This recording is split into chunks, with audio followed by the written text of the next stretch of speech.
पिताश्री महादेव एवं माता के मध्य अलगाव की एक स्थिति ही उत्पन्न हो गई लंकेश, क्योंकि जहाँ एक और पिताश्री अपने जीवन में एक सच्चे भक्त की रिक्तता के एकाकीपन का अनुभव कर रहे थे, वहीं माता तो कुछ और ही समझकर पिताश्री पर अब संदेह प्रकट कर आहत एवं दुखी हो चुकी थी।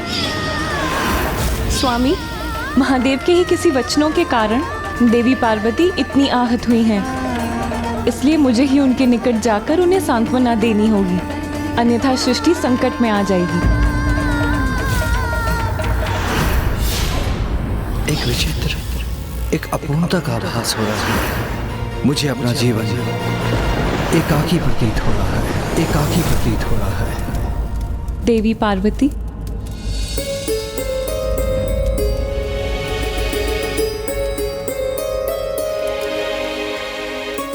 अपने हृदय में इतना दुख धारण किए, अपने नेत्रों में अश्रु लिए, आप ये जो खीर बना रही है महादेव के लिए, क्या इसकी मिठास के साथ महादेव को छिपे इसमें आपके दुख का आभास नहीं होगा?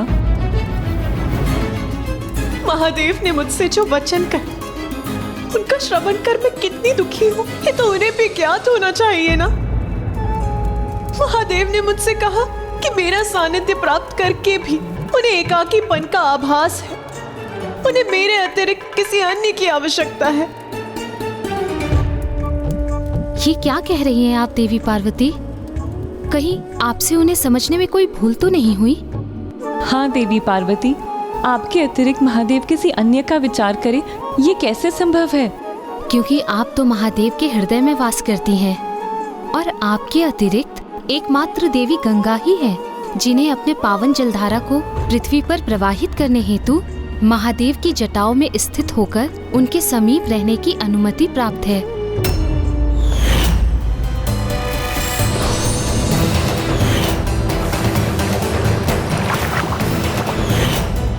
हाँ, और उनके मस्तक पर तो चंद्रमा विराजमान है और उनकी तो अनेकों सहभागिनियां हैं। कहीं वो उन्हीं से तो प्रेरणा प्राप्त नहीं कर रहे? आप व्यर्थ ही इतनी चिंतित और दुखी हो रही हैं। मुझे विश्वास है ऐसा कुछ नहीं है जो आप सोच रही हैं। किंतु भ्राता महादेव के हृदय में क्या है, इसका और अनुमान लगाने के पूर्व मैं स्वयं उनके निकट जाकर उन्हीं से इस प्रश्न का उत्तर प्राप्त करती हूँ।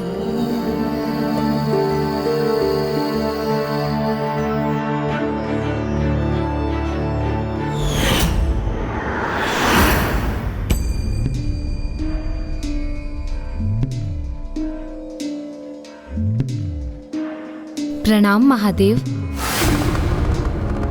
भ्राता, क्या किसी बात को लेकर आपका हृदय द्रवित है? देवी पार्वती, मुझे एकाकीपन का आभास सता रहा है। ऐसा प्रतीत होता है कि मुझे अपने जीवन में किसी अन्य की आवश्यकता है। बस यही मेरे व्यथा का कारण है।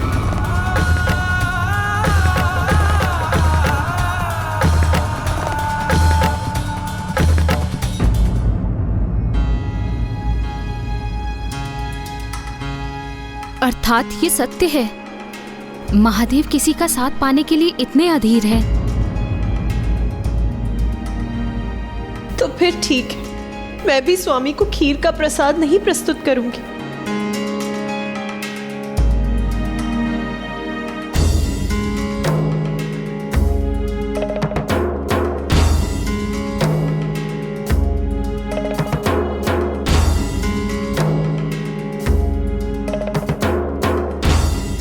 देवी पार्वती का कोप भी अद्भुत ही है, जो बार बार महादेव के प्रति उनके प्रेम का रूप धारण कर प्रकट हो रहा है। मुझे ज्ञात है, स्वामी के मेरे समक्ष होने पर मैं उनसे कितनी भी कुपित क्यों ना हो जाऊं, मैं स्वयं को उनकी सेवा करने से कदापि नहीं रोक सकूंगी। इसीलिए अब यही उचित होगा कि मैं शीघ्र कैलाश छोड़कर अपने पिताश्री महाराज हिमावत के निवास पर चली जाऊं। तब ज्ञात होगा इन्हें कि एकाकीपन क्या और कैसा होता है। नहीं, यदि भ्राता महादेव और देवी पार्वती विलग हो गए तब तो घोर अनर्थ हो जाएगा, और ये अनर्थ न केवल उनके जीवन में ही होगा अपितु सृष्टि को भी इसका परिणाम भोगना होगा। मुझे किसी भी मूल्य से इस अनर्थ को रोकना ही होगा।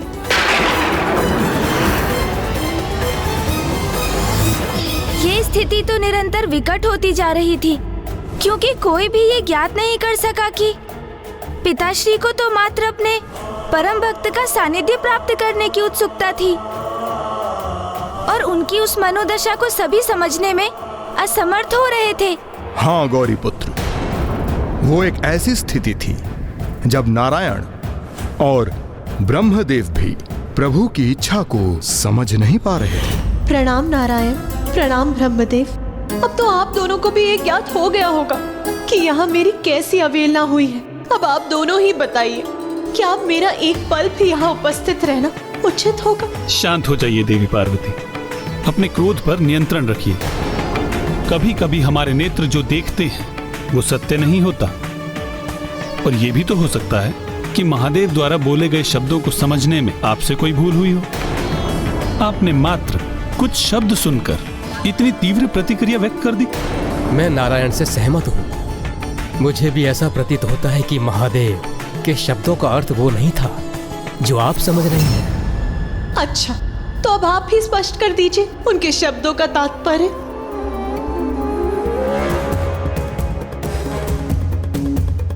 मेरा प्रश्न सुनकर निरुत्तर हो गए ना आप दोनों?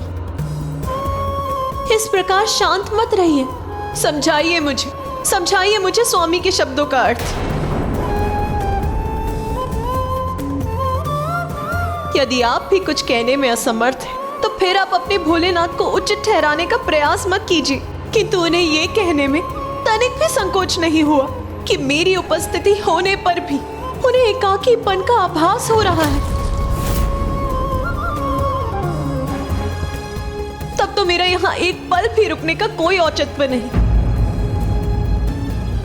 और अब आप में से कोई भी मुझे यहाँ रोकने का तनिक भी प्रयास मत कीजिएगा, क्योंकि मैं यहाँ से प्रस्थान करने का निर्णय ले चुकी हूँ। अद्भुत सौंदर्य है।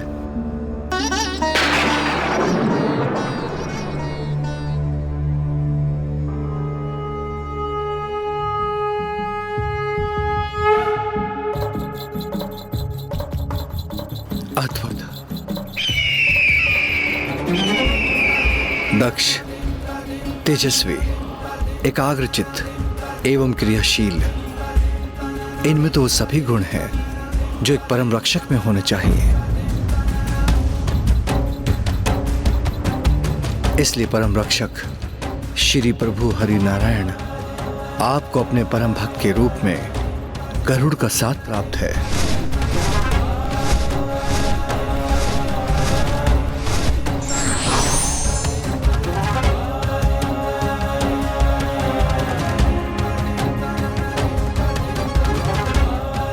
सौम्यता, पवित्रता, तेजस्विता एवं सौंदर्य अर्थात ये हंस उन सभी गुणों से संपन्न है जो ज्ञान के प्रतीक है। इसलिए समस्त ज्ञान के स्वामी, इसलिए श्री प्रभु ब्रह्मदेव को अपने परम भक्त के रूप में हंस का सानिध्य प्राप्त है।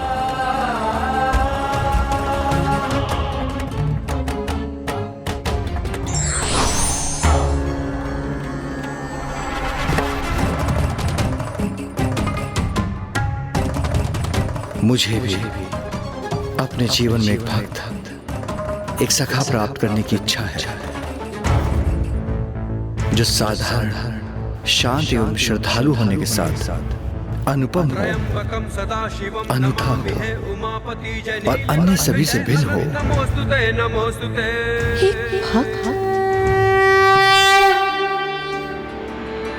महादेव को कुछ और नहीं, मात्र एक भक्त, एक सखा की आवश्यकता का आभास हुआ था जो सदैव उनके साथ रह सके, उनकी सेवा कर सके, उनका वाहन बन सके।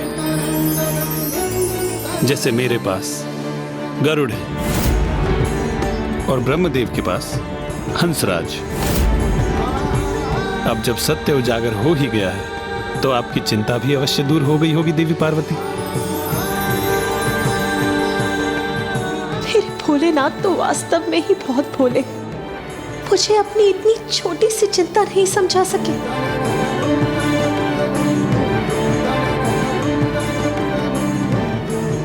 और मैंने भी तो उनके शब्दों के अर्थ का अनर्थ ही कर दिया। फिर क्या हुआ लंकेश?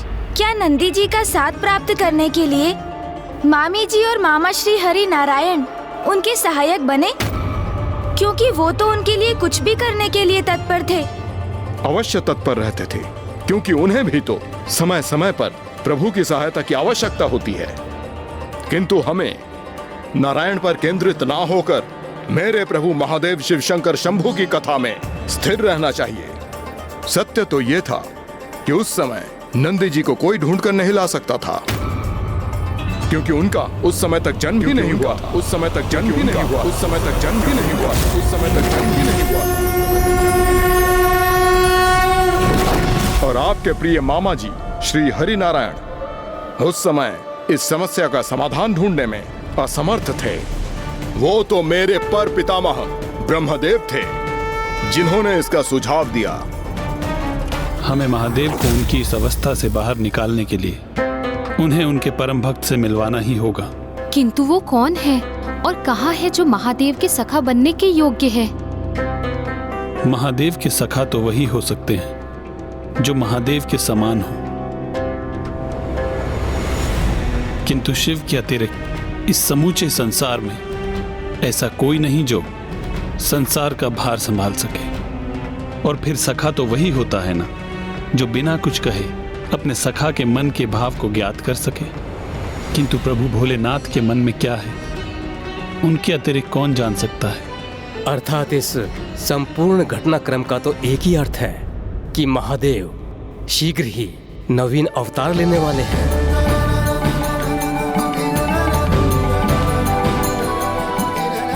किंतु प्रभु तो तभी अवतार ले सकते हैं ना, जब संसार में कोई इतना धर्मनिष्ठ और पवित्र हो जो महादेव के पिता बनने के योग्य हो।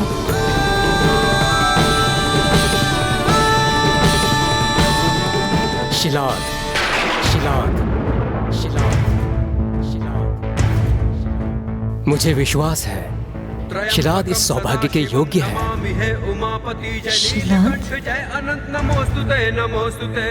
इस सृष्टि में वही एक श्रेष्ठतम शिव भक्त है और एक महान धर्मात्मा है। तो क्या ब्रह्मदेव का ये विश्वास उचित था? क्या वो ऋषि शिलाद ही थे जिनके यहाँ पिता श्री महादेव अवतार लेकर जन्म लेने वाले थे? तब तो पितामह ब्रह्मदेव के सुझाव पर स्वयं त्रिदेवियों को भी विश्वास नहीं हो रहा था कि ऋषि शिलाद ही प्रभु के अगले अवतार के पिता बनने वाले थे। किंतु ऐसा क्यों था लंकेश? क्योंकि जब उन्होंने ऋषि शिलाद के जीवन का ध्यान से अवलोकन किया तो उन्हें उसमें कुछ भी असाधारण दिखाई नहीं दिया। कौन है ये ऋषि शिलाद जिनका उल्लेख ब्रह्मदेव कर रहे हैं?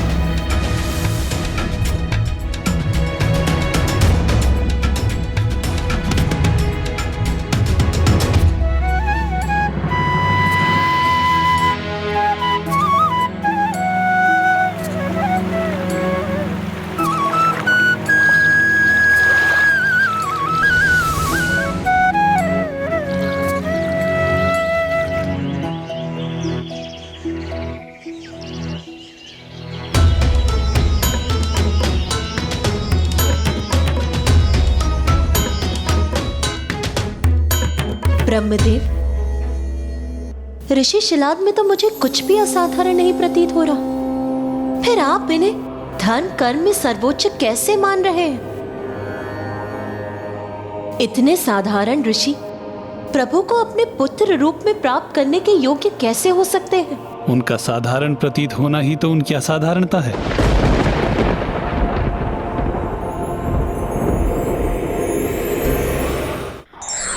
सांसारिक लालसाओं से दूर रहकर एक साधारण जीवन का व्यापन करना कहीं अधिक कठिन कार्य होता है।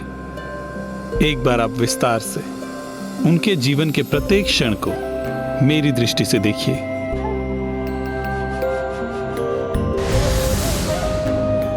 जब अन्य सभी निद्रा में डूबे रहते हैं, तब अति निद्रा एवं आलस्य के विकार को त्याग कर ऋषि शिलाद ब्रह्म मुहूर्त में ही अपनी सैया को त्याग देते हैं। दिवस के आरंभ में अपने इस भक्त का प्रणाम स्वीकार करें प्रभु।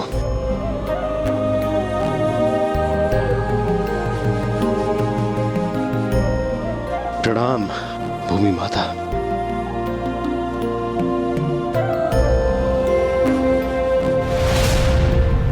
उनके समकक्ष के ऋषिगण जब अवकाश की बेला में सुख एवं आनंद में लीन रहते हैं, तब भी ऋषि शिलाद अपनी पूजा आराधना में ही लगे रहते हैं।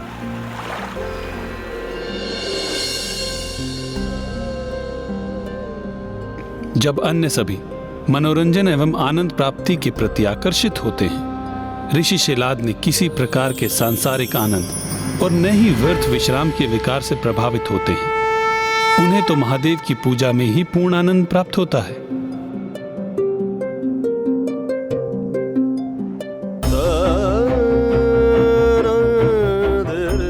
जब अन्य सभी स्वादिष्ट व्यंजन एवं मिष्ठानों के प्रति आकर्षित होते हैं, ऋषि शिलाद एवं लालच रूपी विकारों से तनिक भी आकर्षित हुए बिना साधारण सात्विक भोजन प्राप्त कर आनंदित होते हैं।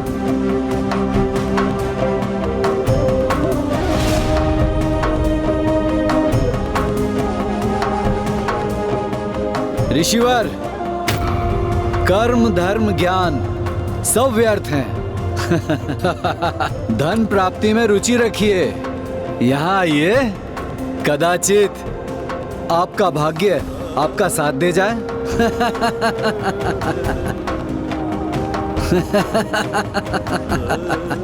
जब अन्य सभी धन एवं द्वैत क्रीड़ा के प्रति आकर्षित होते हैं, वहीं ऋषि शिलाद मोह माया के विकारों से स्वयं को सर्वथा मुक्त रखकर ज्ञान बांटने और उसका विस्तार करने के लिए तत्पर रहते हैं।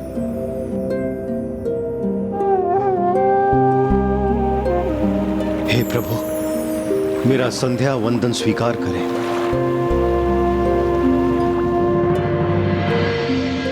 जो जीवन में भूल कर भी किसी विकार से ग्रस्त नहीं हुए और ना ही किसी दोषपूर्ण व्यवहार से आकर्षित हुए, जो सदैव धर्म पथ पर पूर्ण एकाग्रता से अग्रसर रहे। संसार के अनेकों सात्विक एवं धार्मिक ऋषियों में एकमात्र ऋषि शिलाद है जो सबसे अनूठे हैं, क्योंकि विचार एवं आचरण में एकमात्र वो ही हैं जो संसार के सभी विकारों से परे हैं। क्योंकि ऋषि शिलाद संसार में अनेकों विकारों के मध्य अपना जीवन व्यतीत करते हुए भी, जैसे आलस्य, अति निद्रा, मोह, लोभ, धन लोलुपता, इनसे कभी आकर्षित नहीं हुए। उनका आत्मनियंत्रण, उनकी धर्मनिष्ठा तो अतुल्य है और सभी विकारों से परे रहने का ये श्रेष्ठतम गुण एकमात्र ऋषि शिलाद में ही है। इसलिए वो साधारण होते हुए भी असाधारण है। ये तो सर्वथा सत्य है। भावी युगों में भौतिक आकर्षण के मायाजाल में उलझकर किसी भी मनुष्य के लिए एक साधारण जीवन व्यतीत करना अत्यंत कठिन होगा। अनेकों प्रलोभन मनुष्य को भ्रमित कर उन्हें ईश्वर से दूर ले जाएंगे। इसलिए जो मनुष्य स्वयं को इन प्रलोभन से मुक्त रख समस्त विकारों से दूर रहेंगे, वही असाधारण कहलाएंगे और प्रभु कृपा के पात्र भी बनेंगे। जैसे कि अभी ऋषि शिलाद, जिन पर प्रभु की कृपा होने वाली थी। मैंने सत्य कहा ना लंकेश? आप उचित कहते हैं गौरी पुत्र। ऋषि शिलाद में कोई भी विकार नहीं था, इसलिए उस समय उनके समान इस पृथ्वी पर कोई नहीं था और वो प्रभु की कृपा के योग्य भी थे। किंतु इसमें अभी भी बहुत बड़ी बाधा शेष थी। ऋषि शिलाद एक सन्यासी हैं, इसलिए उनका विवाह असंभव है।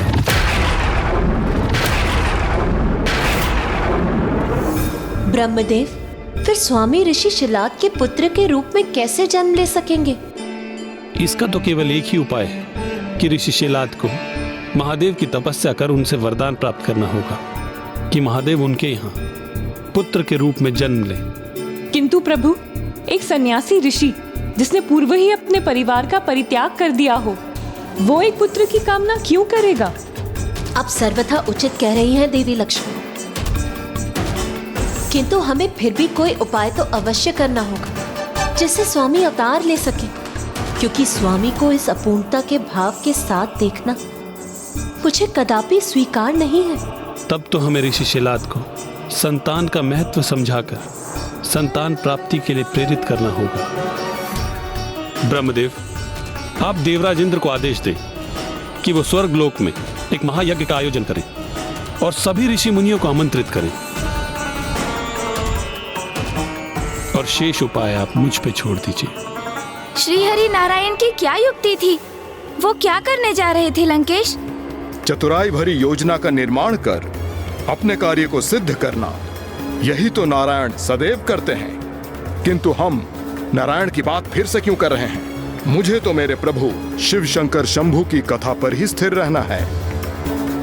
उनकी पूर्ण योजना तो केवल नारायण को ही ज्ञात थी, किंतु उनके सुझाव पर ब्रह्मदेव ने इंद्रदेव को स्वर्ग में महायज्ञ आयोजन करने को कहा और सभी महान ऋषियों को उसमें भाग लेने के लिए आमंत्रित किया, और ऋषि शिलाद को निमंत्रण देने स्वयं नारायण ही उनके समीप चले गए।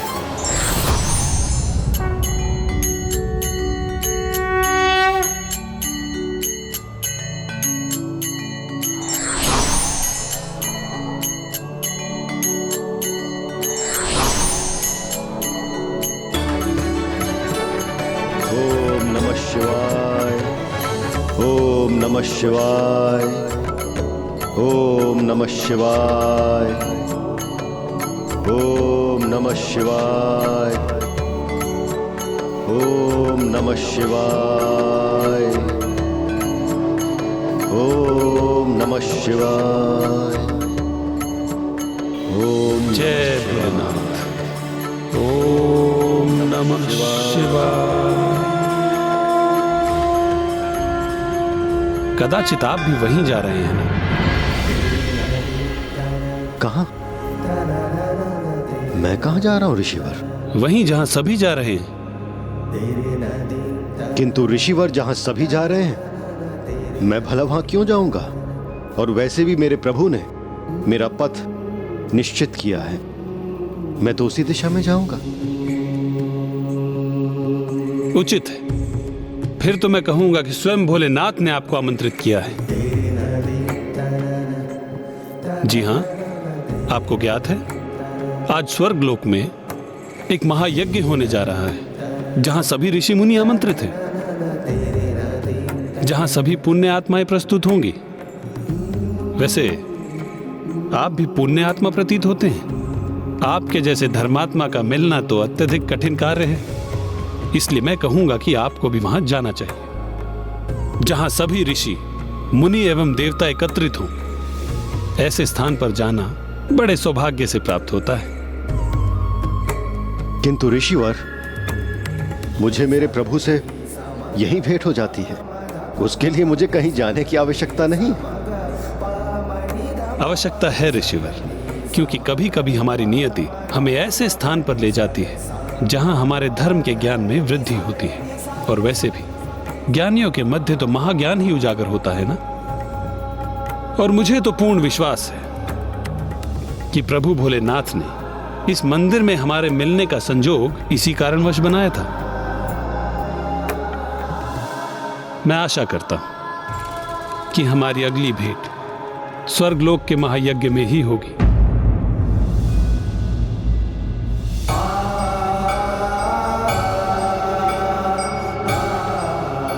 और मुझे तो पूर्ण विश्वास है कि प्रभु भोलेनाथ ने इस मंदिर में हमारे मिलने का संजोग इसी कारणवश बनाया था। फिर क्या हुआ लंकेश? मामा जी की योजना सफल हुई? क्या ऋषि शिलाद ने उस महायज्ञ में वो भाग लेने के लिए गए? हाँ, वो गए तो अवश्य थे गौरी पुत्र, किंतु उन्हें स्वर्ग के प्रवेश द्वार पर ही रोक लिया गया। ऋषिवर, आपको यहीं रुकना होगा। भला क्यों? मैं भी देवराज इंद्र के महायज्ञ में सम्मिलित होने के लिए इच्छुक हूं। आप स्वर्ग में प्रवेश करने के योग्य नहीं हैं, इसीलिए आप भीतर नहीं जा सकते। आप स्वर्ग में प्रवेश करने के योग्य नहीं हैं, इसीलिए आप भीतर नहीं जा सकते। प्रवेश करने के योग्य नहीं हैं, इसीलिए आप भीतर नहीं जा सकते। एक धर्मपरायण ऋषि का ऐसा अपमान क्यों हो रहा है यहाँ पर? ऐसा अपमान क्यों हो रहा है यहाँ पर? अपमान क्यों हो रहा है यहाँ पर? नाथ, ये क्या किया आपने? ऋषि शिलाद का अपमान करवाकर उनके क्रोध को जागृत करवा दिया। नहीं देवी, ये तो मेरी ही योजना का भाग था और मैं आशा करता हूं कि वो सफल भी रहेगी, क्योंकि अब जो होने जा रहा है उसके पश्चात तो ऋषि शिलाद पुत्र प्राप्ति के लिए अवश्य विवश हो जाएंगे। प्रणाम देवराज इंद्र। आपके द्वारपाल के अनुसार मैं आपके स्वर्गलोक में प्रवेश करने के योग्य नहीं हूं, किंतु मैं तो सदा ही विचार और आचरण से धर्मनिष्ठ और पाप रहित रहा हूं। प्रभु शिव की आराधना किए बिना मेरा एक दिन भी नहीं बीता। मैं एक सत्पुरुष की प्रेरणा से यहाँ महापुरुषों की संगति में ज्ञान अर्जित हेतु आया, उसका ये दुष्परिणाम प्राप्त हो रहा है मुझे। तो फिर आप ही बताइए देवराज इंद्र, आपके अनुसार मैं आपके स्वर्गलोक में प्रवेश करने के अयोग्य हूँ या फिर आपका स्वर्गलोक ही मेरे लिए योग्य नहीं है? ऋषिवर, आप व्यर्थ में ही क्रोधित हो रहे हैं। मेरे द्वारपालों ने जो कहा वो सर्वथा उचित है। आप स्वर्ग में इसलिए प्रवेश नहीं कर सकते क्योंकि आप बस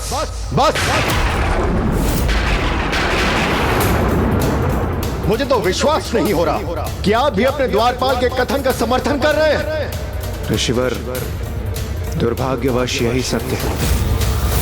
आप एक सन्यासी ऋषि हैं, अविवाहित हैं और संतान रहित हैं, इसलिए आपके स्वर्ग में प्रवेश करने हेतु आपके पूर्वजों की अनुमति प्राप्त नहीं होगी, जिसके बिना स्वर्ग में प्रवेश करना असंभव है। और पूर्वजों की इस अनुमति के लिए संतान प्राप्ति अत्यंत अनिवार्य है, क्योंकि बस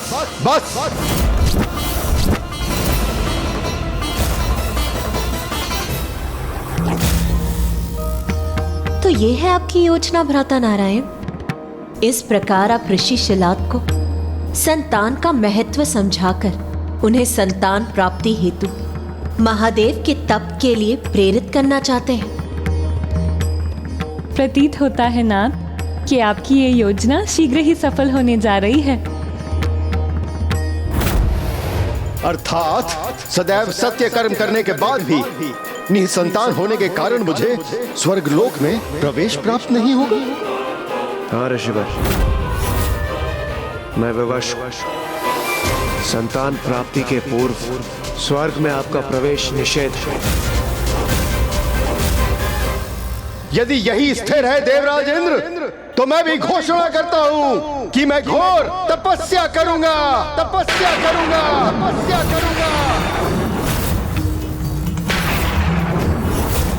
नारायण, जो आपने सोचा था वही सफल होता प्रतीत हो रहा है। अब ऋषि शिलाद पुत्र प्राप्ति के लिए महादेव की घोर तपस्या करने वाले हैं और अपनी तपस्या के परिणाम स्वरूप अर्जित अपनी तपोशक्ति से मैं एक अन्य स्वर्गलोक उत्पन्न कर लूंगा।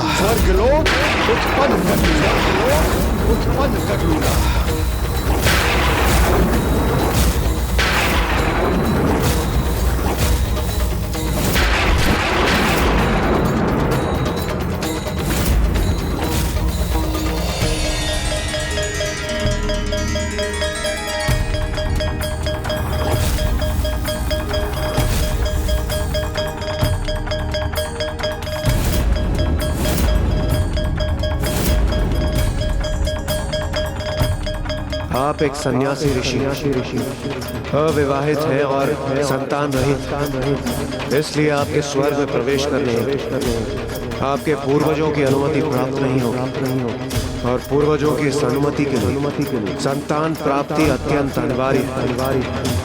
और अपनी तपस्या के परिणाम स्वरूप अर्जित अपनी तपोशक्ति से मैं एक अन्य स्वर्गलोक उत्पन्न कर लूंगा।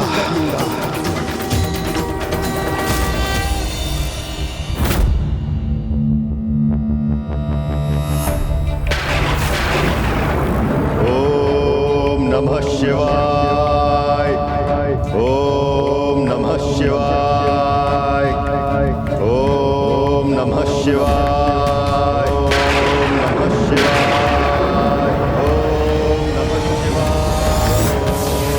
शिवाय,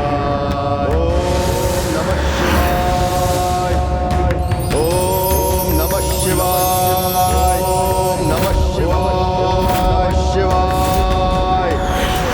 अर्थात मामा जी की योजना असफल हो गई, क्योंकि ऋषि शिलाद ने तो संतान प्राप्ति के स्थान पर एक नवीन स्वर्गलोक के निर्माण हेतु तपस्या करने का प्रण कर चुके थे।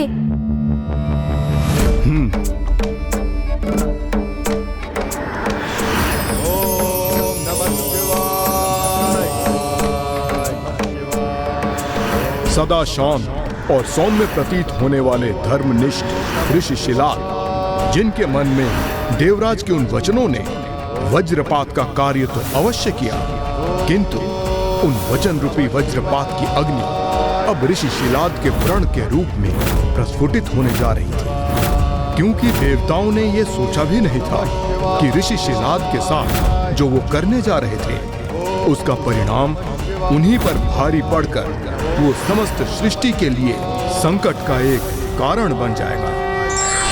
कथा में बताया, जब देवराज इंद्र ने धर्मिष्ठ ऋषि शिलाद को स्वर्गलोक में जाने से रोक दिया, तो उन्होंने अपने तप से एक नवीन स्वर्गलोक की रचना करनी आरंभ कर दी। तो क्या वे उस कार्य में सफल हो गए? अपने संपूर्ण आयु विकार रहित जीवन व्यतीत करने और निस्वार्थ भाव से प्रभु की भक्ति और पुण्य कर्म करने के कारण ऋषि शिलाद के तप आरंभ करते ही उनकी प्रचंड तपोशक्ति जागृत हुई, जिसके प्रताप से वो अपने लिए एक नवीन स्वर्गलोक निर्माण करने के लिए प्रतिबद्ध थे।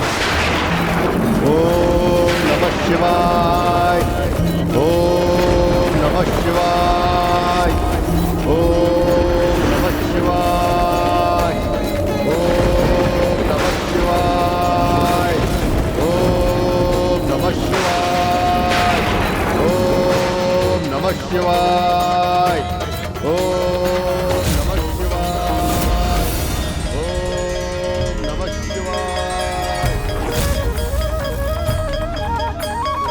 हमने इस परिस्थिति को सुलझाने का जो उपाय किया है, उसका ऐसा भीषण परिणाम क्यों हो रहा है?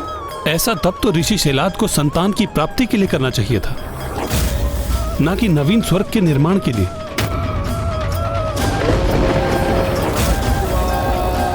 इसी का विचार तो मुझे भी चकित और चिंतित कर रहा है देवी पार्वती। ऋषि शिलाद अपने संपूर्ण जीवन में किसी भी मनोविकार से प्रभावित नहीं हुए हैं, किंतु अब ये क्रोधवश अपने पर नियंत्रण ना रखकर वो इस अत्यंत विनाशकारी निर्णय पर क्यों अड़े हैं? कहीं अपने क्रोध के आवेश में ऋषि शिलाद अपनी तपोशक्ति का हास न कर ले, जो उन्होंने वर्षों के सात्विक जीवन एवं प्रभु की भक्ति से अर्जित की है। कहीं इस कारण वो महादेव के अवतार को पुत्र रूप में पाने की योग्यता न खो दे। यदि ऐसा हुआ तो प्रभु महादेव कभी अपने एकाकीपन से बाहर नहीं आ पाएंगे।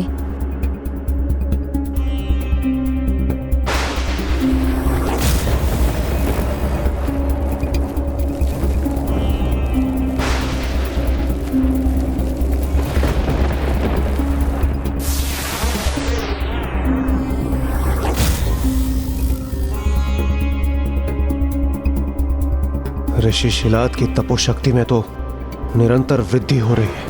इस प्रकार तो वो किसी अन्य स्वर्ग का निर्माण करने में सफल हो जाएंगे, जो कि बहुत ही अनर्थकारी होगा।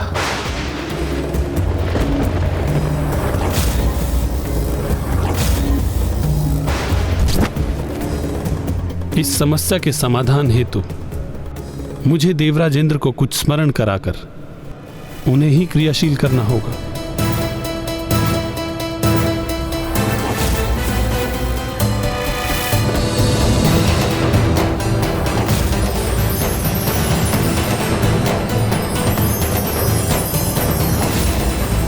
ऋषि विश्वामित्र।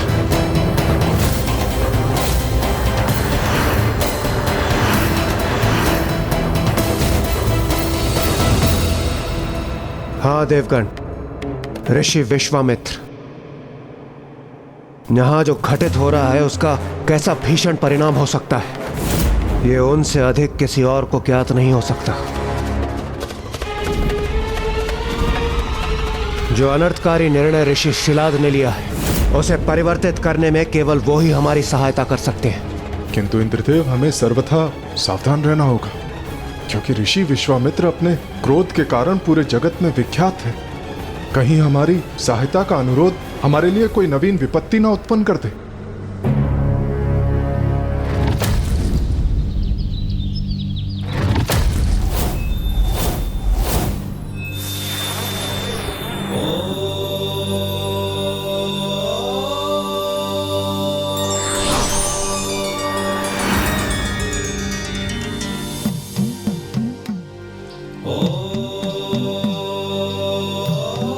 ऋषि विश्वामित्र तो अत्यंत गहन ध्यान में विलीन है। यदि उनके ध्यान से जागृत होने में अधिक समय व्यतीत हो गया और इस अवधि में ऋषि शिलाद का तप अपने चरम पर पहुंच जाए और वो किसी अन्य स्वर्ग का निर्माण करने में सफल हो जाए, तो बहुत बड़ा अनर्थ हो सकता है।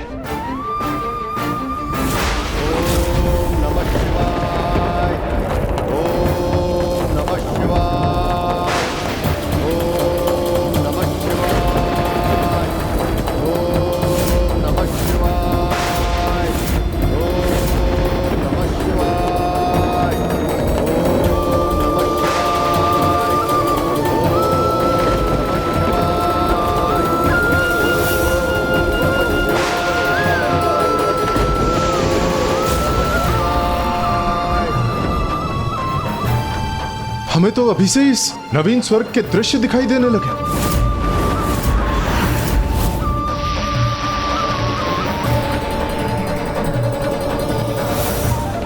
अर्थात किसी भी क्षण ऋषि शिलाद अपने तपोबल से उस नवीन स्वर्ग के निर्माण की प्रक्रिया को आरंभ करने में समर्थ हो जाएंगे। अब तो केवल इंद्रदेव और ऋषि विश्वामित्र ही इस अनर्थ को रोकने में हमारी सहायता कर सकते हैं।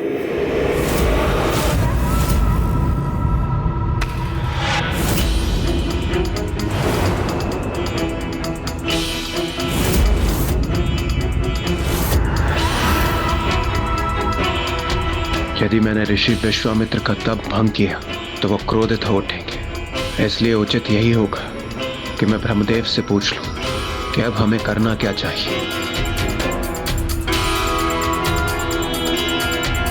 देवराज, प्रणाम ऋषिवर। ऋषिवर, मैं तो यहाँ इसलिए आया था कि मुझे ज्ञात है।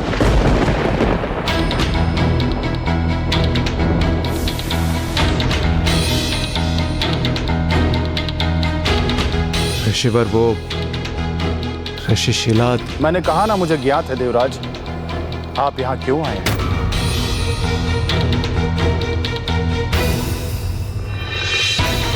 मैं ऋषि शिलाद को समझाकर ये प्रयास करूंगा कि पुनः वैसी दुर्भाग्यपूर्ण स्थिति उत्पन्न ना हो जो पूर्व में भी घटित हो चुकी है।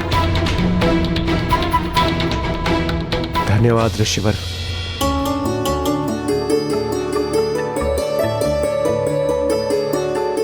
पुनः ये भूल ना करें। अर्थात लंकेश, क्या इससे पूर्व भी ऐसी ही भूल हुई थी? हाँ गौरी नंदन, और वो कोई नहीं, स्वयं ऋषि विश्वामित्र ही थे जिन्होंने कभी एक नवीन स्वर्गलोक के निर्माण का प्रयास किया था। तभी तो वे ऋषि शिलाद को रोकने के लिए तत्पर भी हो गए।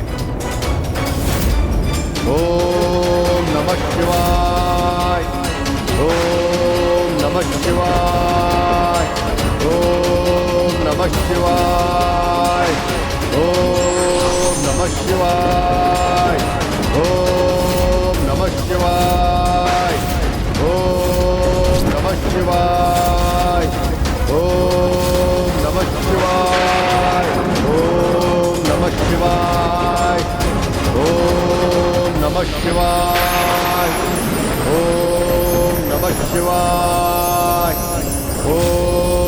नमः शिवाय। ओम नमः शिवाय। ओम नमः शिवाय। ओम नमः शिवाय। ओम नमः शिवाय। ओम नमः शिवाय। ओम नमः शिवाय। ओम नमः शिवाय। ओम नमः शिवाय। ओम नमः शिवाय। ऋषि शिलाद ने तो नवीन स्वर्ग के निर्माण की प्रक्रिया आरंभ भी कर दी है। अब तो केवल हम आशा ही कर सकते हैं। जिस प्रक्रिया का आरंभ ऋषि शिलाद ने किया है उसे ऋषि विश्वामित्र अंत तक पहुंचने नहीं देंगे। ओम नमः शिवाय। ओम नमः शिवाय। ओम नमः शिवाय। ओम नमः शिवाय।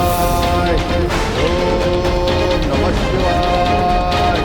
ओम नमः शिवाय। ओम नमः शिवाय। ओम नमः शिवाय। ओम नमः शिवाय।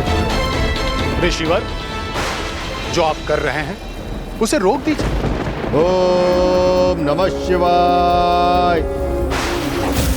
ओम नमः शिवाय। आप तो वो महान ऋषि हैं जिन्होंने आज तक अपना विवेक नहीं खोया, किसी मनोविकार को अपने स्पर्श तक नहीं होने दिया। फिर इस क्रोध रूपी मनोविकार से क्यों प्रभावित हो? मेरा आपसे अनुरोध है कि आपने आज तक जो कुछ भी अर्जित किया है उसे इस तरह से व्यर्थ न गवाएं।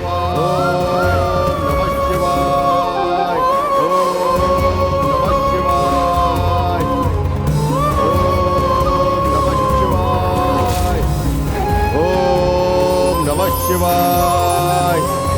मैं ऋषि विश्वामित्र आपको समझाकर यहाँ पर रोकने हेतु आया हूँ, इसलिए मैं जो कुछ भी कह रहा हूँ आप सुनने की कृपा कीजिए। ओम नमः शिवाय।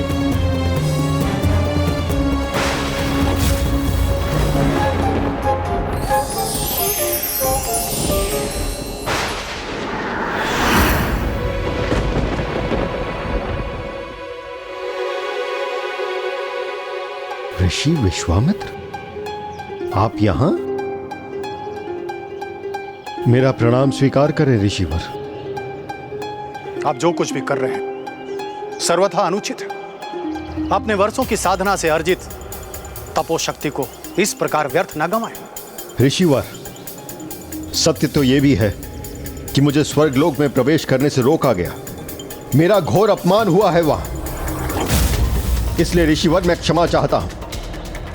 मैं आपका अनुरोध स्वीकार नहीं कर सकता। मैं स्वयं के लिए नवीन स्वर्ग के निर्माण के उपरांत ही शांत बैठूंगा। ऐसी भूल मत कीजिएगा ऋषिवर, जो पूर्व काल में मुझसे हो चुकी है। मैंने अपने क्रोध को अपने प्रतिष्ठा का आधार बनाकर स्वर्ग ही नहीं संपूर्ण सृष्टि की प्रतिसृष्टि का निर्माण कर दिया था, और अपने इस भूल के कारण संपूर्ण सृष्टि को संकट में डाल दिया था। ऋषि विश्वामित्र ने सृष्टि की प्रति सृष्टि का निर्माण किया, किंतु वो ऐसा करने पर क्यों प्रेरित हुए लंकेश? क्योंकि इक्ष्वाकु वंश के राजा सत्यव्रत को विश्वास था कि उनके द्वारा धर्म संगत जीवन व्यतीत करने के कारण वो स्वशरीर स्वर्ग में प्रवेश करने, अपनी कामना को पूर्ण करने के अधिकारी थे। इसलिए अपने पुत्र हरिश्चंद्र को अयोध्या के राजा घोषित करने के उपरांत वो अपनी इस इच्छा को पूर्ण करने हेतु सूर्यवंश के कुलगुरु ऋषि वशिष्ठ के समक्ष प्रस्तुत हुए। किंतु उनकी ये इच्छा सुन के सब स्तब्ध रह गए। ये क्या कह रहे हैं आप? पुत्र शक्ति, शांत रहो और अपनी पूजा संपन्न करो। राजन के साथ संवाद कर उन्हें अनुचित और उचित का भेद मैं समझा दूंगा।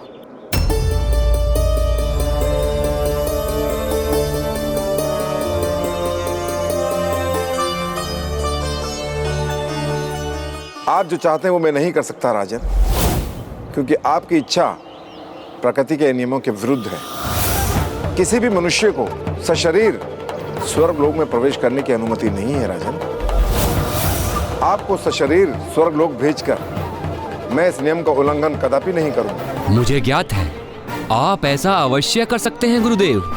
मैंने कभी भी आपकी बात का उल्लंघन नहीं किया है, तो आज आप भी मेरा ये निवेदन स्वीकार करने के लिए बाध्य हैं गुरुदेव। संपूर्ण जीवन मैंने सत्कर्म किए हैं और ये अधिकार अर्जित किया है, इसीलिए आज मैं आपका कोई भी अन्य उत्तर नहीं सुनूंगा। और जो मैं कह रहा हूं वो तो आपको अवश्य ही करना होगा। क्षमा कीजिए पिताश्री, किंतु प्रतीत होता है राजन अपनी मर्यादा भूल चुके हैं। अपनी लालसा पूर्ण करने के लिए अपने ही गुरु का अपमान कर रहे हैं। कि ये अपमान कैसा ऋषिपुत्र? मैंने अपना राजपथ स्वेच्छा से अवश्य त्याग किया है, किंतु अभी भी मैं एक राजा का पिता हूँ। इसीलिए मेरे गुरु और प्रजा होने के नाते आपके पिता के लिए अनिवार्य है कि वो मेरे आदेश का पालन करें। आदेश? पिताजी को आदेश देंगे आप, वो भी अपनी एक अनुचित इच्छा पूर्ण करने के लिए?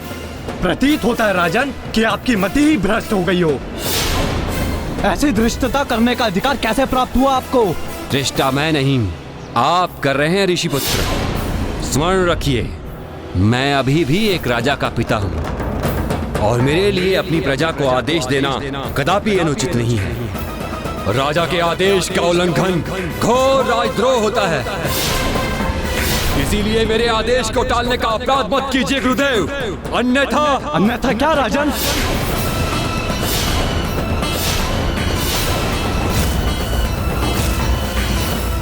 इसके पूर्व की आप ही कुछ करें, मैं ही आपको शापित कर दूंगा। और इस दुस्साहस के उपरांत आज आप अपना स्वर्ग जाने का अधिकार तो खो ही चुके हैं और मेरे श्राप के प्रभाव से आप विकृत हो जाएंगे। आपको त्रिशंकु पुकारा जाएगा और आपको ना ही अपने गृह में स्थान प्राप्त होगा ना बाहर, और आप अपना शेष जीवन इसी प्रकार अपने इस भयंकर रूप में यहाँ वहाँ भटकने पे विवश हो जाएंगे।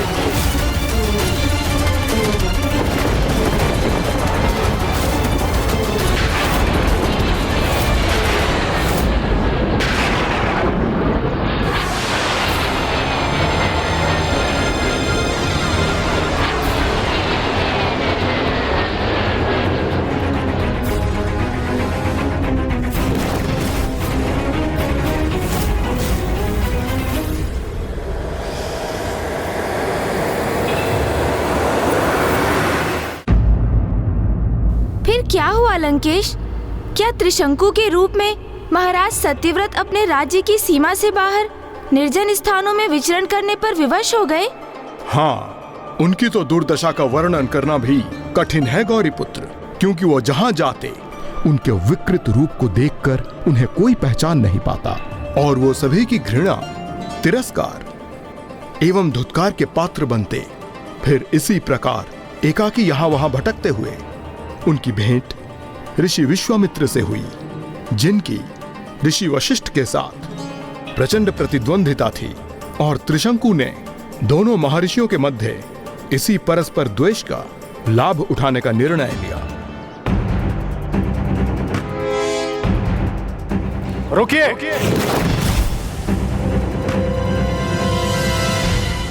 मेरे अनुमति के बिना यहां प्रवेश करने का दुस्साहस कदापि मत करना।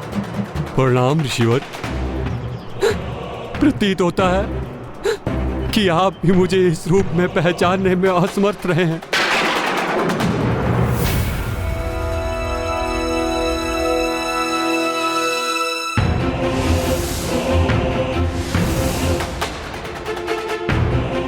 राजा सत्यव्रत, आप यहां और इस अवस्था में?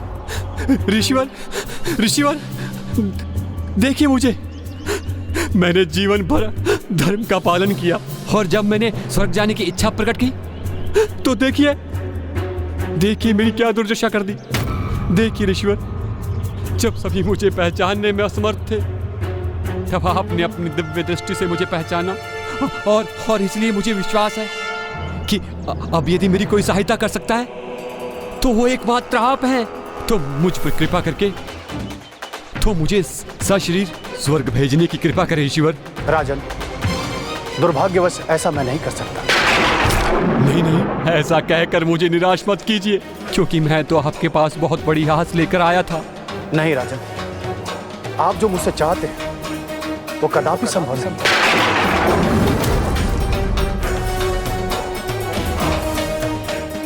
उचित है ईश्वर, अब मेरे पास कोई उपाय शेष नहीं है। मैं तो यहाँ इसलिए आया था कि जो ऋषि वशिष्ठ के आश्रम में ना हो सका वो आप अवश्य कर देंगे, वो आप अवश्य कर देंगे।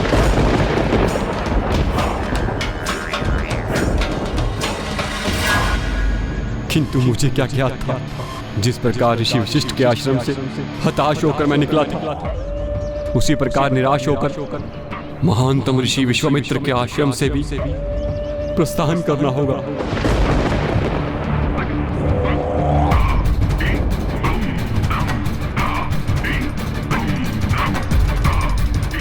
रुकिए राजन,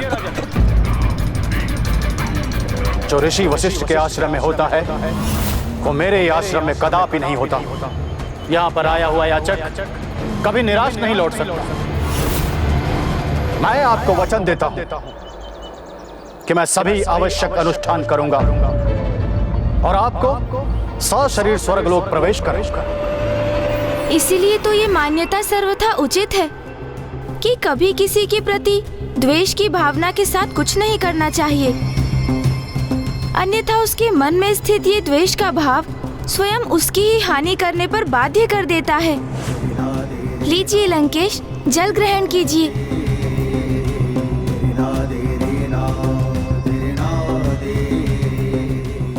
गौरीपुत्र, मेरा साथ पाकर आप भी प्रभु के प्रत्येक अवतारों की प्रत्येक कथा के पीछे छिपे शेष संदेश को समझने में समर्थ हो गए हैं। अवश्य लंकेश, स्वयं की भूल से तो सभी सीखते हैं, किंतु बुद्धिमानी तो इसमें है कि हम दूसरों की ही भूलों से सीख प्राप्त कर अपने जीवन को उनसे सुरक्षित रखें। ऋषि विश्वामित्र भी यही चाहते थे कि ऋषि शिलाद उनकी भूल की कथा सुनकर अपनी भावी भूल से सुरक्षित हो जाएं। लंकेश, किंतु त्रिशंकु की कथा में आगे क्या हुआ? ऋषि विश्वामित्र द्वारा प्रति सृष्टि का निर्माण कब और क्यों हुआ? ऋषि विश्वामित्र ने एक यज्ञ आरंभ किया, जिससे उत्पन्न शक्तियों के प्रभाव से भूतपूर्व राजा सत्यव्रत त्रिशंकु के रूप में स्वर्ग की ओर उठने लगे। ओम अर्धगाय महावीर्यं चंद्रदित्यमर्दनं सिंहकागर्भसम्भूतं तराहुं नमाम्यहं कालाय नमः। ओम ऐं ह्रीं हनुमते श्री रामदूताय नमः। ओम ऐं ह्रीं हनुमते श्री रामदूताय नमः। ओम ऐं ह्रीं हनुमते श्री ओम ऐं ह्रीं हनुमते श्री रामदूताय नमः। ओम अर्धगाय महावीर्यं चंद्रदित्यमर्दनं सिंहकागर्भसम्भूतं तराहुं नमाम्यहं कालाय नमः। ओम ऐं ह्रीं हनुमते श्री रामदूताय नमः। ओम ऐं ह्रीं हनुमते श्री रामदूताय नमः। ओम ऐं ह्रीं हनुमते ओम ऐं ह्रीं हनुमते श्री रामदूताय नमः। ओम अर्धगाय महावीर्यं चंद्रदित्यमर्दनं सिंहकागर्भसम्भूतं तराहुं नमाम्यहं कालाय नमः। ओम ऐं ह्रीं हनुमते श्री रामदूताय नमः। ओम ऐं ह्रीं हनुमते श्री रामदूताय नमः। ओम ऐं ह्रीं हनुमते ओम ऐं ह्रीं हनुमते श्री रामदूताय नमः।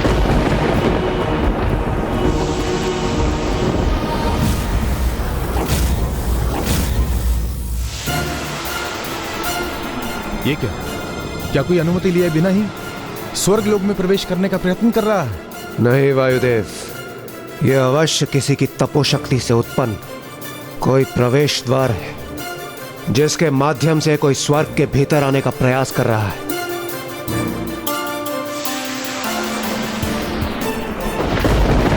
यह अवश्य असुर गुरु शुक्राचार्य ही है, जो पुनः किसी और असुर को स्वर्ग भेजने का प्रयत्न कर रहे हैं। ये जो कोई भी है, मुझे इसी क्षण से रोकना होगा।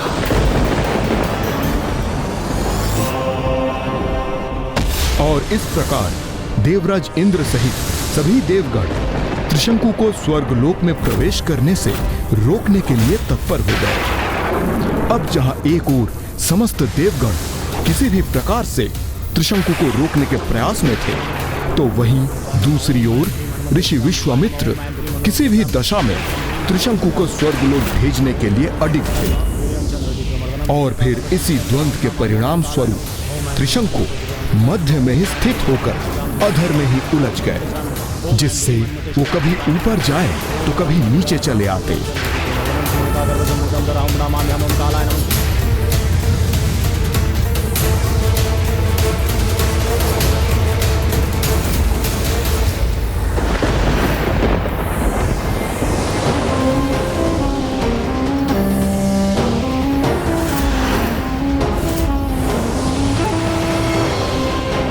असुर गुरु शुक्राचार्य नहीं, ये तो ऋषि विश्वामित्र है।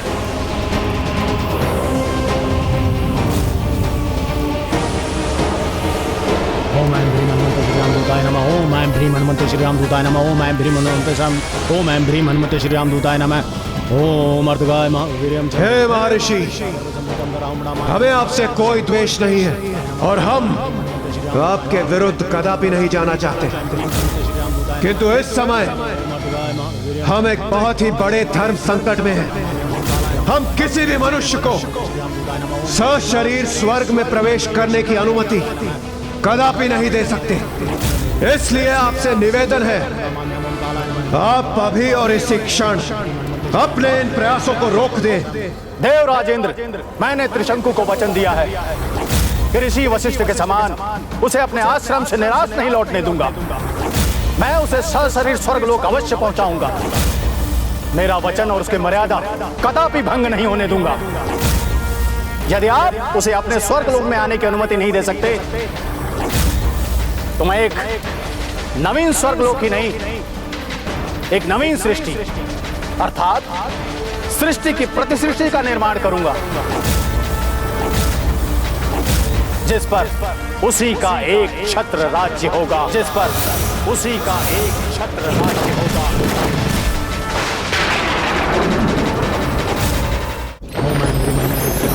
ओम ऐं ह्रीं हनुमते श्री रामदूताय नमः। ओम ऐं ह्रीं हनुमते श्री रामदूताय नमः। मेरे लिए एक प्रति सृष्टि का ही निर्माण करेंगे ऋषि विश्वामित्र।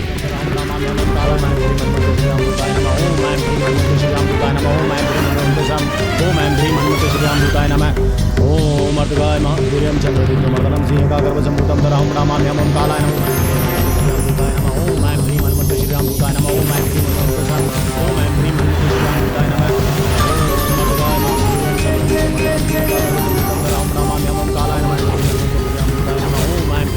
रामदूताय नमः।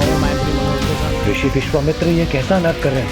ये तो एक अन्य सृष्टि का निर्माण कर रहा है जो सर्वथा अनुचित है।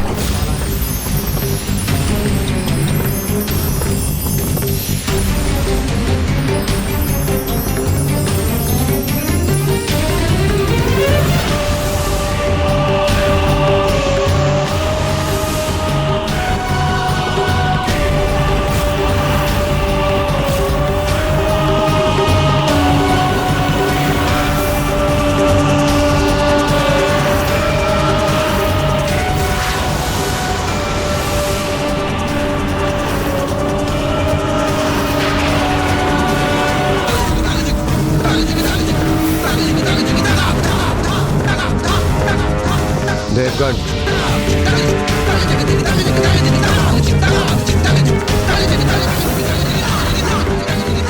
इस प्रकार तो बहुत बड़ा असंतुलन उत्पन्न हो जाएगा। समस्त ब्रह्मांड के नष्ट होने की संभावना जागृत हो जाएगी। हमें ऋषि विश्वामित्र के समक्ष प्रकट होकर इस अनर्थ को रोकने का अनुरोध करना चाहिए। यही उचित होगा।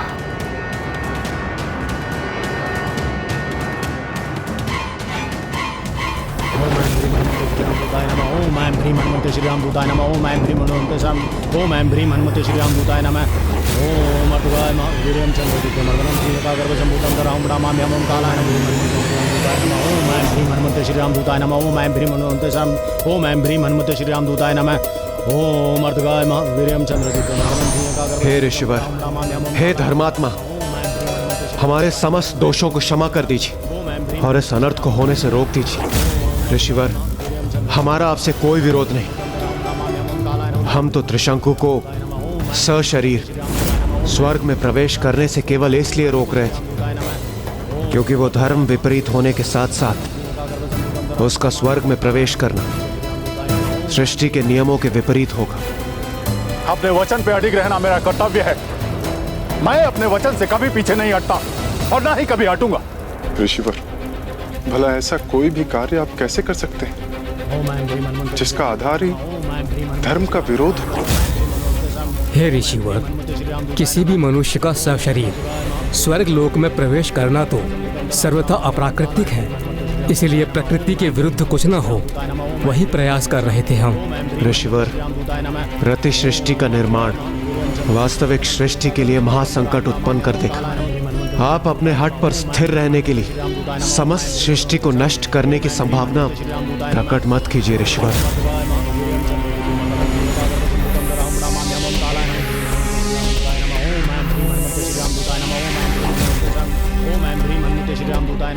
ऋषिवर, हम सभी देवता आपके सामने नतमस्तक होकर एक बार पुनः विनती करते हैं कि आप जो कर रहे हैं अथवा करने जा रहे हैं उसका कितना विनाशकारी प्रभाव होगा, उसे समझने का प्रयास कीजिए।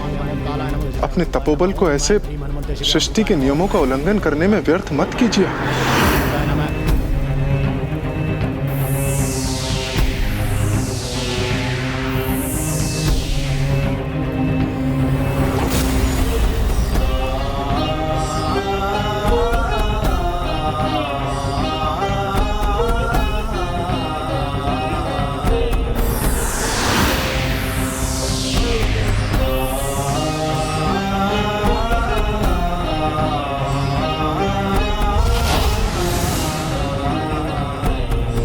समस्त ग्रह अपने नियत पथ से भटककर अव्यवस्थित होने के लिए विवश हो गए।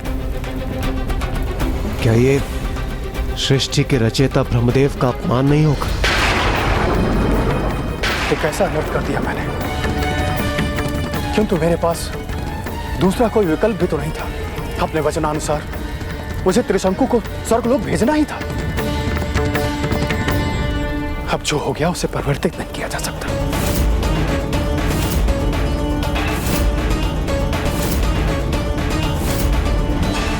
उस भूल को सुधारा नहीं जा सका था। ओह, अर्थात इसका अर्थ तो फिर यही हुआ कि सब कुछ पुनः यथावत करने का अब कोई मार्ग ही शेष नहीं था। और अब तो ऋषि शिलाद भी वही भूल करने जा रहे थे। यदि उनसे इतनी बड़ी भूल हो जाती, फिर वे तो प्रभु महादेव के पिता बनने के सौभाग्य से ही वंचित रह जाते। किंतु फिर इसका निवारण क्या था लंकेश?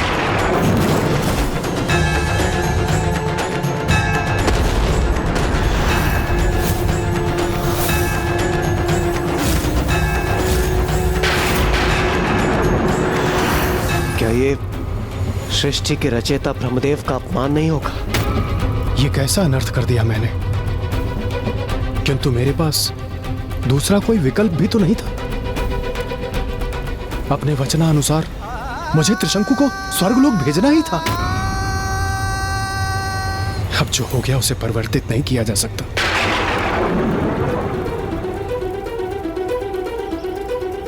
ऋषिवर, आप तो महानतम ऋषियों में से एक हैं, और आप इतना तो कर ही सकते हैं।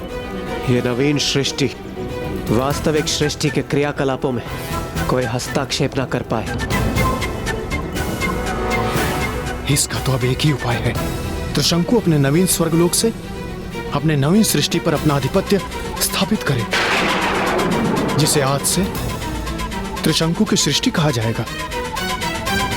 जो सृष्टि की प्रतिसृष्टि होने के कारण उसके प्रतिछाया के समान उल्टी रहकर ही स्थापित होगी, जिसके स्वर्ग में त्रिशंकु भी उल्टे रहकर ही वास करेंगे। त्रिशंकु की सृष्टि एवं देवराज इंद्र के स्वर्गलोक के क्रियाकलाप में कोई हस्तक्षेप नहीं कर सकेगा।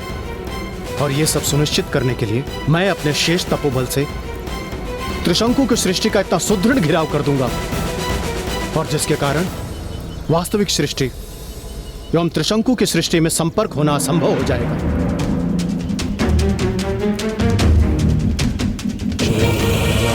मर्दकाय महावीर्यं चंद्रदीप्तमर्दनं सिंहकागर्भसंभूतं तदाहं पुराणं ओम कालाय नमः सर्पाय नमः मृत्युंजयाय नमः अमृतशाय सर्वाय महादेवाय नमः अमृतरक्षिणे नमः ओम नमो भगवते वासुदेवाय नमः ओम मर्दकाय महावीर्यं चंद्रदीप्तमर्दनं सिंहकागर्भसंभूतं तदाहं पुराणं ओम मर्दकाय महावीर्यं चंद्रदीप्तमर्दनं सिंहकागर्भसंभूतं तदाहं अमृतशाय सर्वाय महादेवाय नमः अमृतरक्षिणे नमः ओम नमो भगवते वासुदेवाय नमः ओम मर्दकाय महावीर्यं चंद्रदीप्तमर्दनं सिंहकागर्भसंभूतं तदाहं पुराणं अमृतशाय सर्वाय महादेवाय नमः अमृतरक्षिणे नमः ओम नमो भगवते वासुदेवाय नमः ओम मर्दकाय महावीर्यं चंद्रदीप्तमर्दनं सिंहकागर्भसंभूतं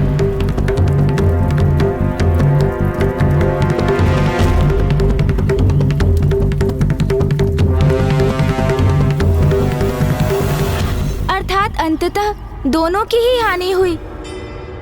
एक ओर जहाँ ऋषि विश्वामित्र अपनी पूर्ण तपोशक्ति खो बैठे, वहीं महाराज सत्यव्रत त्रिशंकु बनकर पृथ्वी और स्वर्ग के मध्य में ही उलझे रहने पर विवश हो गए। उन्हें ना धरती प्राप्त हुई और ना ही स्वर्ग।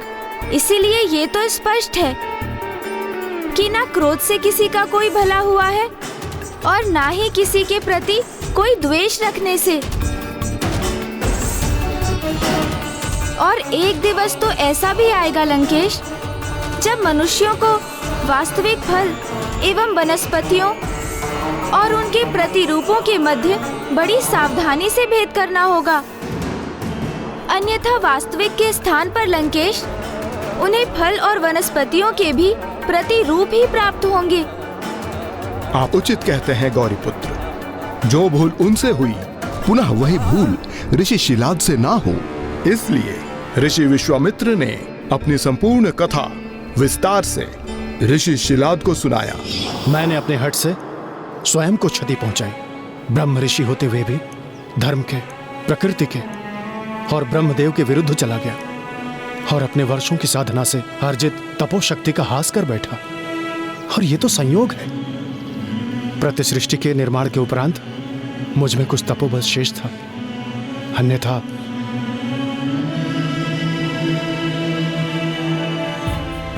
मेरे इस कृत्य का प्रभाव अत्यंत अनिष्टकारी होता।